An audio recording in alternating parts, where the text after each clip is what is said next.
और आप सबका स्वागत है। जितना हो सके मैं हिंदी में बात करने की कोशिश करूंगा।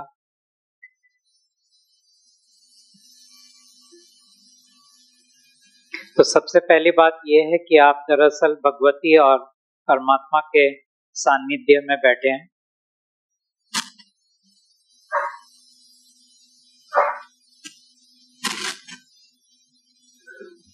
इसके पहले कि मैं आगे बढ़ूं, मैं खाली आपको एक बताना चाहता हूं कि अभी तक आपको जो किताब मिले हैं, हमने अभी 2 नए किताब एक ही नाम से छपवाया है, प्रिंट किया है। आप पाएंगे कि इस किताब के अंदर लेखक के नाम में सबसे पहले फाल्गुनी पाठक का नाम आ रहा है, जो मेरे बाजू में बैठे हैं। ये दरअसल गॉडेस है। नए लोगों के लिए मैं बोल रहा हूँ, ये दरअसल गॉडेस है, भगवती हैं। और ये काम के अंदर अंतर अब ये आ गया है कि पहले सिर्फ परमात्मा अकेले काम करते थे, अब परमात्मा स्वयं को 2 भाग में उन्होंने बांट दिया अपने आप को, भगवती और परमात्मा। और इस वक्त जो काम चल रहा है वो दरअसल भगवती कर रहे हैं, परमात्मा उनके साथ है, लेकिन मेन काम भगवती का है।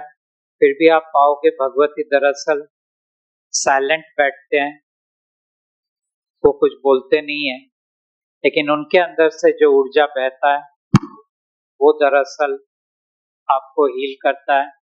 और यही ऊर्जा ऐसे काम कर रहे हैं जिनके बारे में अभी कुछ बात करना बहुत मुश्किल है। ये 2 किताब के अंदर थोड़ा सा बदलाव आया हुआ है, वो जब आप पढ़ेंगे तब आपको पता लगेगा हमने क्या इसके अंदर बदलाव किया है। लेकिन सबसे बड़ा बदलाव जो है वो दरअसल इस किताब के फ्रंट कवर पेज में है, जहाँ पे आप पाएंगे कि हम दोनों का तस्वीर या इमेज इसके अंदर है। ये परमात्मा के स्वरूप है, भगवती के स्वरूप है।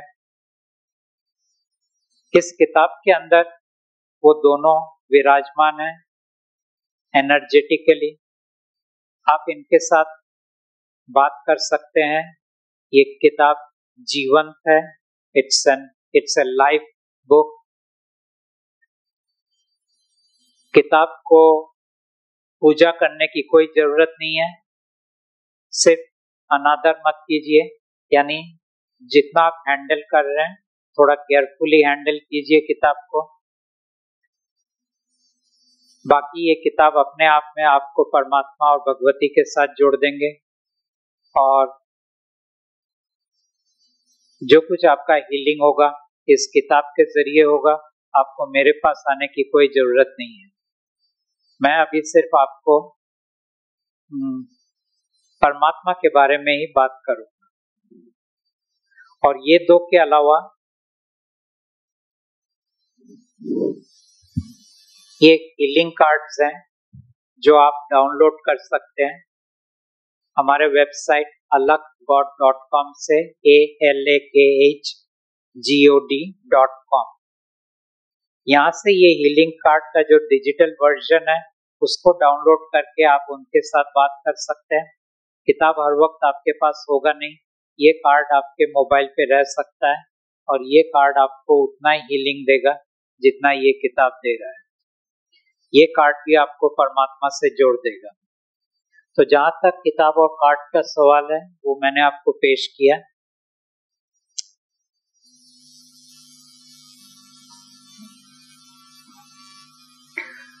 तो पहले मैं दरअसल जो नए लोग पहली बार आए हुए हैं उनके लिए ही मैं बात करूंगा, क्योंकि जो पुराने लोग हैं उन्होंने तो मेरी हर बात को सुना है, वो सब कुछ जानते हैं। खाली मेरे एक आइडिया के लिए, जो लोग पहली बार यहाँ पे आए हुए हैं, आप अपना हाथ थोड़ा रेज करेंगे, एक खाली नजर में देख लूं। ओके, हाँ ठीक है, थैंक यू। एक घटना चक्र शुरू हुआ जो हमारी दुनिया की नहीं है, किसी और दुनिया की है। और जब मैं दुनिया की बात कर रहा हूँ, मैं दरअसल ब्रह्मांड के अंदर की बात नहीं कर रहा हूँ, ब्रह्मांड के बाहर की बात कर रहा हूँ। और जैसे कि कई घरों में होता है, बाप और बेटे के बीच में एक अनबनी, वहां पे भी वही हुआ। बेटे ने बाप की सुना नहीं, तो पिता ने कहा कि अगर तुम्हें अपनी मनमानी करना है तो मेरे घर के बाहर जाके करो। इसके ऊपर जो थोड़ा और डिटेल्स है वो तो आप किताब पढ़ लेंगे तो आपको मिल जाएगा। बेटा अपने पिता के विपक्ष में गया, विरुद्ध में गया, उनकी बात उन्होंने माना नहीं और न मानने के कारण उनको घर से बाहर निकाल दिया गया। जब उनको घर से बाहर निकाल दिया गया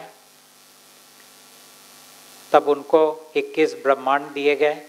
उनमें से एक ब्रह्मांड के अंदर, एक गैलेक्सी के अंदर, एक सोलर सिस्टम के अंदर, एक प्लैनेट के अंदर हम रहते हैं।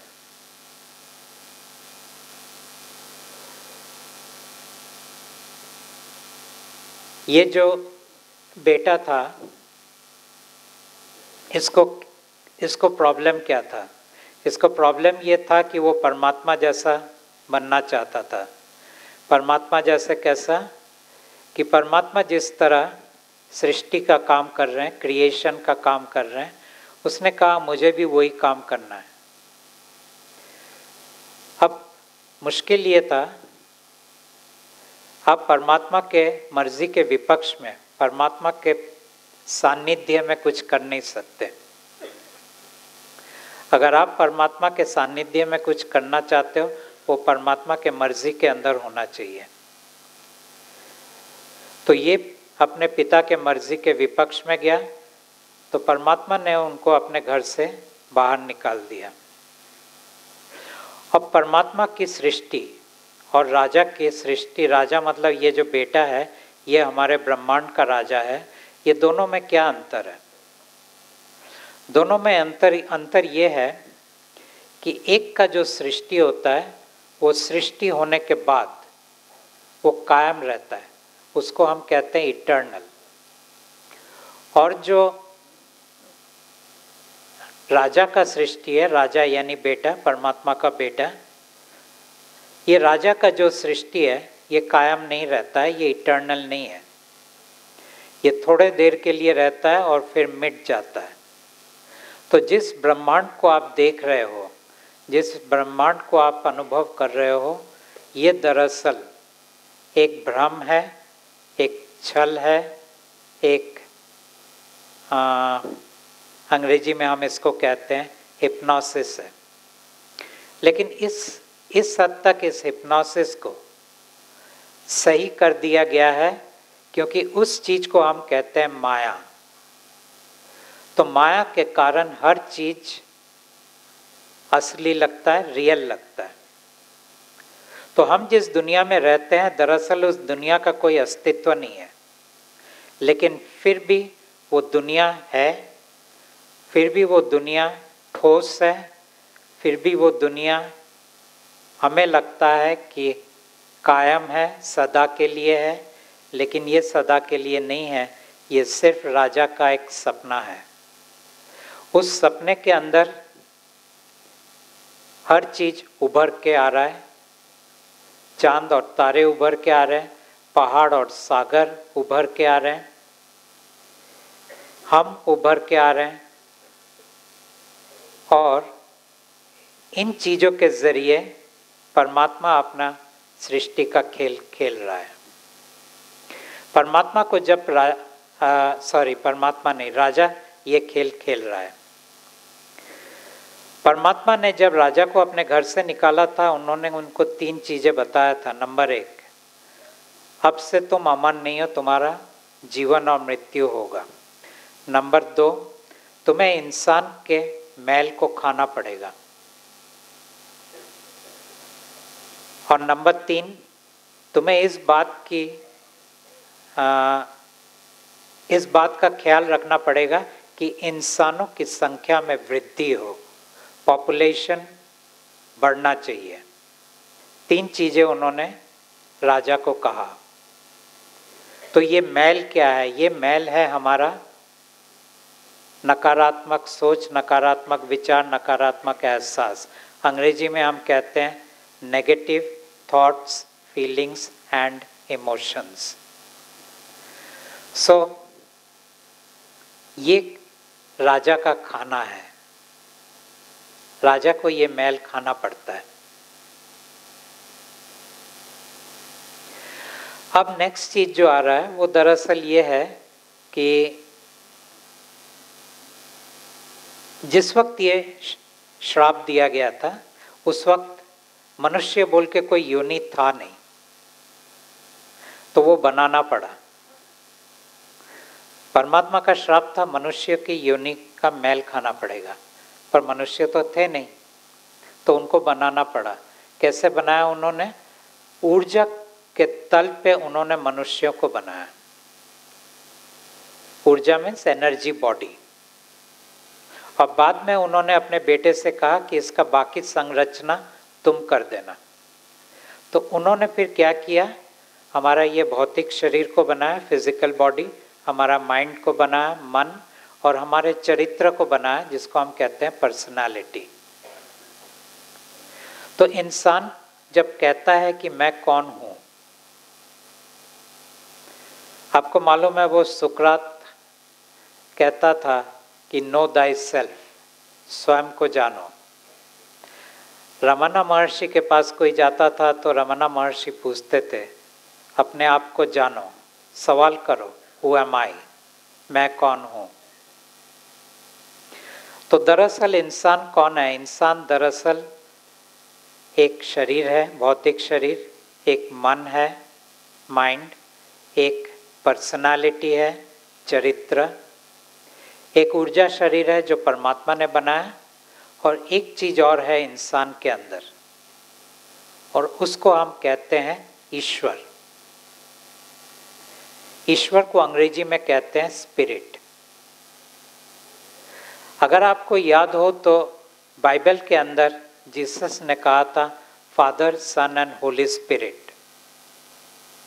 अब ये होली स्पिरिट क्या है? फादर तो हुआ, चलो जीसस ने कहा मैं सन हूँ, मेरे पिता वो फादर हैं।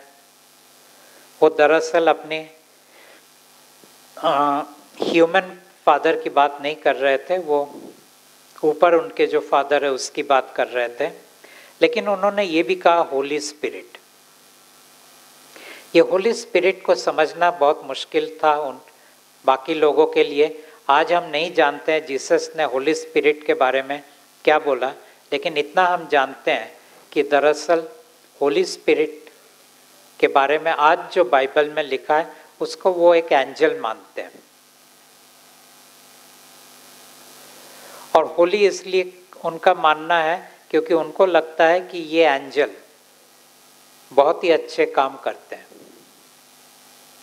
लेकिन जब आप हमारे यहाँ पे आते हैं, ईस्ट में आते हैं, तब ईस्ट में होली स्पिरिट को ईश्वर कहा जाता है।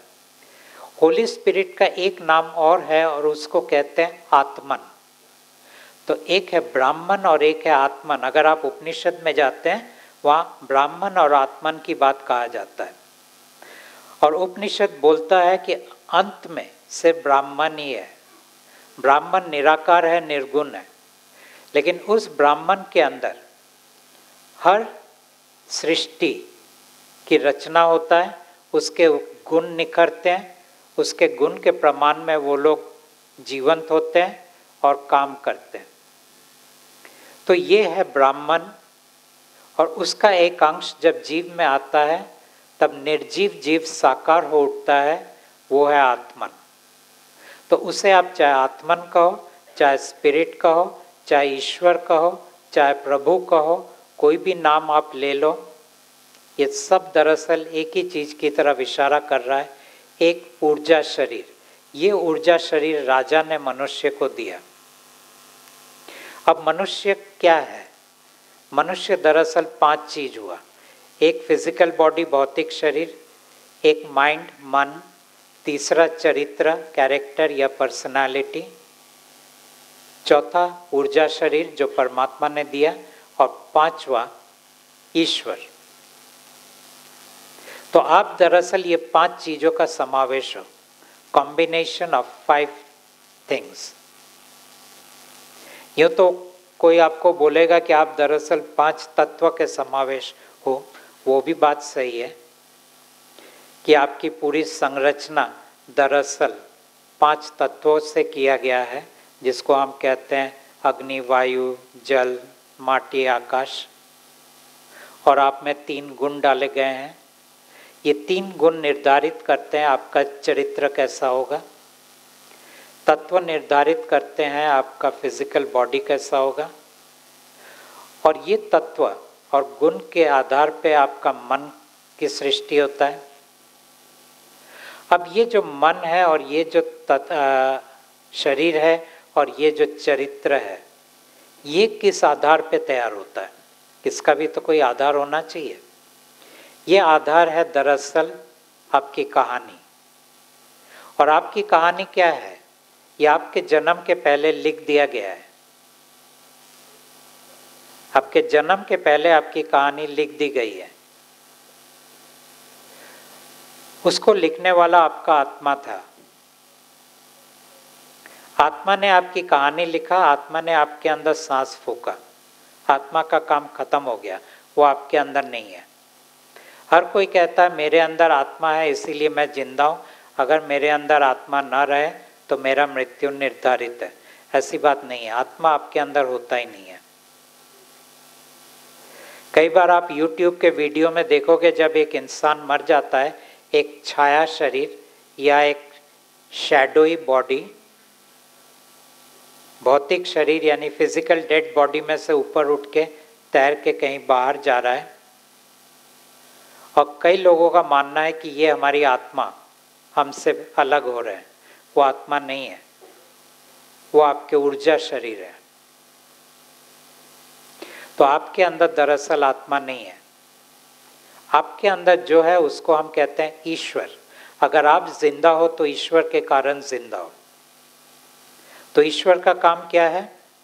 ईश्वर का काम ये है कि आपके जीवन कहानी के को देखते हुए वो आपके शरीर की रचना करता है, आपके मन की रचना करता है और आपके चरित्र का रचना करता है। सांस ऑलरेडी आत्मा ने फूंक दिया आपके अंदर, you already have the breath. आगे ईश्वर क्या करता है? वो आपको ऊर्जा देता है, एनर्जी। ये ऊर्जा के कारण आप हिलडुल सकते हो। अगर ऊर्जा ना दे तो बिस्तर से आपको उठना मुश्किल हो जाएगा। और भी कम ऊर्जा हो जाएगा तो आपके बॉडी के अंदर जो फंक्शंस हो रहे, डाइजेस्टिव सिस्टम, रेस्पिरेटरी सिस्टम, ये सब सिस्टम शट डाउन हो जाएंगे। तो जब तक आप जिंदा हैं, मिनिमम एक ऊर्जा तो आपके अंदर होगा ही।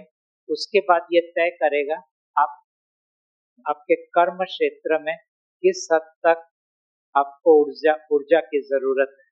उतना ऊर्जा वो डेली आपको देता रहेगा। और ये ऊर्जा आपके कहानी के हिसाब से देगा। आपके कहानी में लिखा है आप बहुत लेजी इंसान हो, तो वो आपको बहुत कम ऊर्जा देगा। ये कहानी में लिखा है कि आप बहुत कर्मठ हो और आपको जिंदगी में बहुत कुछ करना है, तो ये आपको बहुत ज्यादा ऊर्जा देगा। दूसरा चीज जो ये करते हैं, जिनको हम कहते हैं ईश्वर, वो ये है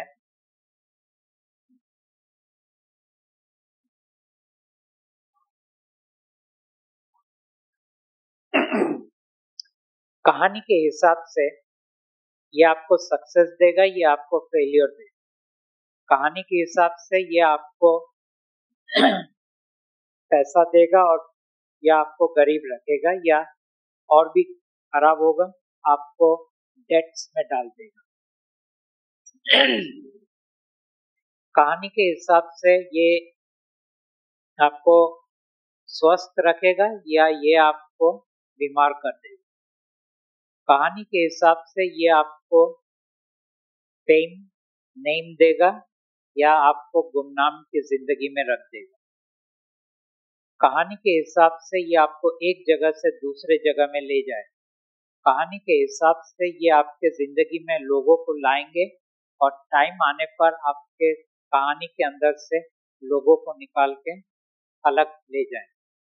कहानी के हिसाब से आपके पास जो लोग आएंगे उनका मृत्यु होगा और नए लोगों का अगर जीवंत होना है तो वो उनका नया जीवन आएगा। अगर आप ईश्वर को पूरी तरह समझ लो, पूरी तरह जान लो, तो आप पाओगे आपका दरअसल कोई औकात नहीं। जब मैं कहता हूं आपकी दरअसल कोई औकात नहीं है, मैं दरअसल इस बात की तरफ इशारा कर रहा हूं कि आपकी कोई मर्जी है नहीं, आपके पास कोई फ्री विल नहीं है, आपके पास अपनी कोई सोच नहीं है। आपके अंदर जितने भी विचार आते हैं, जितने भी थॉट्स आते हैं, ये ईश्वर आपके अंदर डाल रहा है। जितने भी फीलिंग्स आते हैं, ये ईश्वर आपके अंदर डाल रहा है। जितने भी इमोशंस आते हैं, ये ईश्वर आपके अंदर डाल रहा है। और कैसे डाल रहा है? कहानी को देखते हुए कि कहानी क्या चाहता है आपके अंदर रहे, उस हिसाब से वो ये सब चीजें डालता है।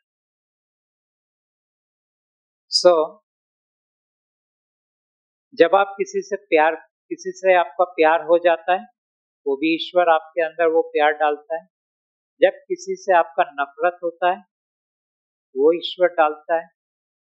अब कहानी में लिखा है कि आप इस इंसान को 10 साल ही प्यार करोगे, तो 10 साल के बाद ईश्वर उस प्यार को वापस ले लेता है। तो जब आप ईश्वर के बारे में पूरी तरह समझ लेते हैं, जान लेते हैं, तब आप पाते हैं कि दरअसल आप एक कठपुतली हो जिसको ईश्वर नचा रहा है। आपने वो मुहावरा सुना होगा, कहते हैं कि हम तो एक कठपुतली हैं और हमारा डोर ऊपर वाले के हाथ में है, लेकिन ये ऊपर वाला कौन है? ये ऊपर वाला ईश्वर है। और ईश्वर आपके अंदर, वो कहीं बाहर नहीं है। क्योंकि अगर ईश्वर आपके अंदर से निकल जाए तो फिर आपका मौत हो जाएगा, यू विल गो डेड। आपका मृत्यु हो जाएगा। जब तक ईश्वर है तब तक आप जिंदा हो।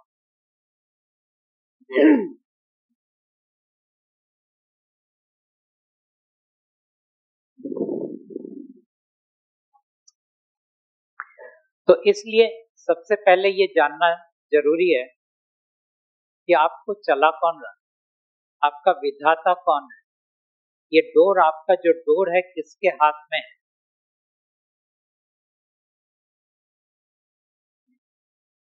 तो वो जो पपेटियर है, या ईश्वर बोलो उसको, आत्मन बोलो, प्रभु बोलो, और भी कई नाम है उनके, रूह बोलो, ये आपको चला रहा है, आप चल रहे हो। और एक चीज आ जाता है, इसको हम कहते हैं माया। माया आपको इस बात पे विश्वास दिलाता है कि दरअसल कोई आपको चला नहीं रहा है। माया आपको इस बात पे विश्वास दिलाता है आप अपने मर्जी के मालिक हो। माया आपको इस बात का विश्वास दिलाता है कि आप जो चाहे कर सकते हो। माया आपको इस बात का विश्वास दिलाता है कि आपके जहाज के कप्तान आप ही हो। You are the captain of your ship. आप जो चाहो कर सकते हो। और क्योंकि माया आपको इस बात की पूरी तरह विश्वास दिलाता है, तो इसीलिए आपको लगता है आप बेहतर बन सकते हो। आपको लगता है कि आप ऊंचाई को छू सकते हो। आपको लगता है कि आप कुछ बन सकते हो, कहीं पहुंच सकते हो, कुछ पा सकते हो, कुछ इकट्ठा कर सकते हो, किसी को कंट्रोल कर सकते हो। ये सब आपको लगता है।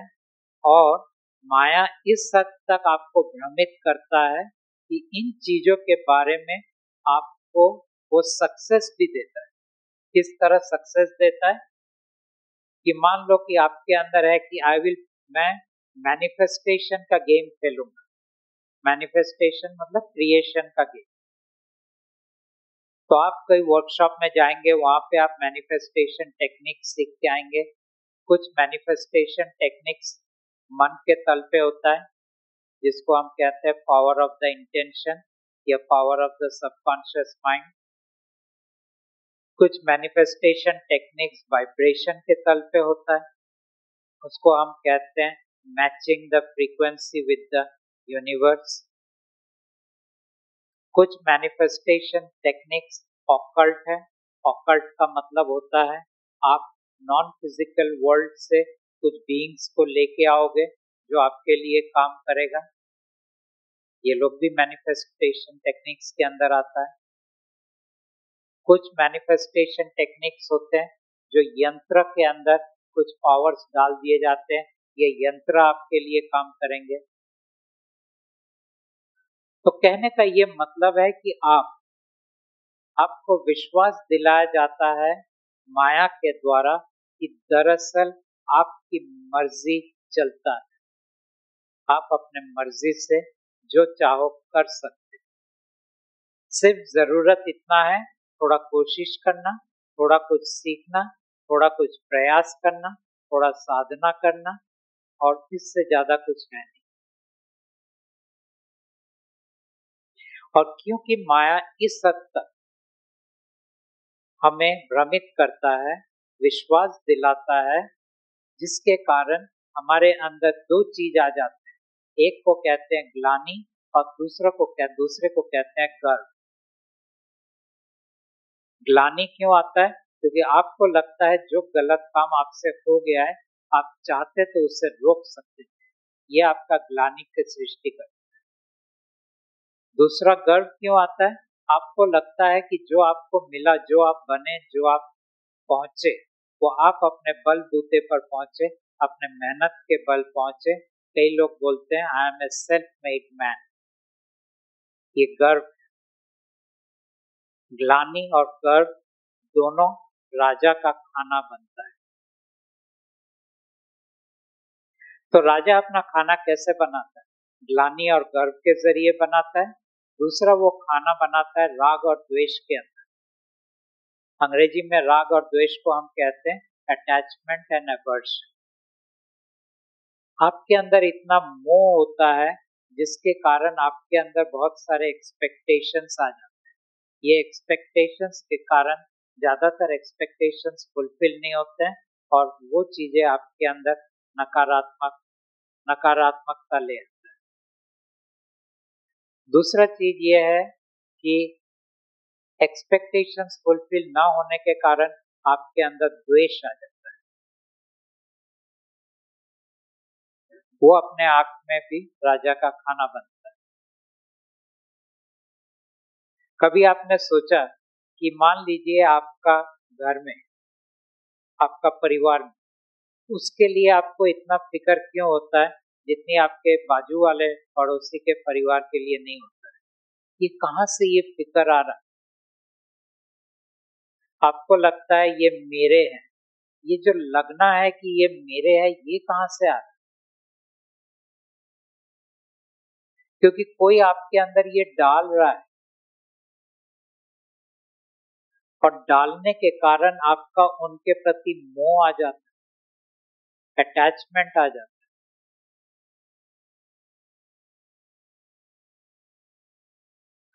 लेकिन आपको लगता है अटैचमेंट बहुत अच्छी बात है। अटैचमेंट अच्छी बात नहीं है। अटैचमेंट दरअसल एक जरिया है राजा के लिए खाना बनाने का। ये अटैचमेंट के कारण आपको इतना दुख, दर्द, परेशानी और कितनी चीजों के अंदर से गुजरना पड़ता है।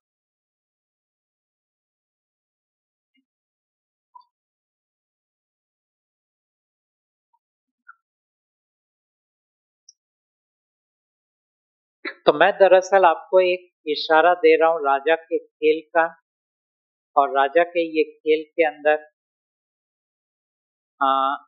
किस तरह से वो आपको बेबस करता है, किस तरह से वो आपको लाचार करता है, किस तरह से वो आपको परेशान करता है, और किस तरह से भ्रमित करता है कि दरअसल आप चाहो तो आप सब कुछ कर सकते हो।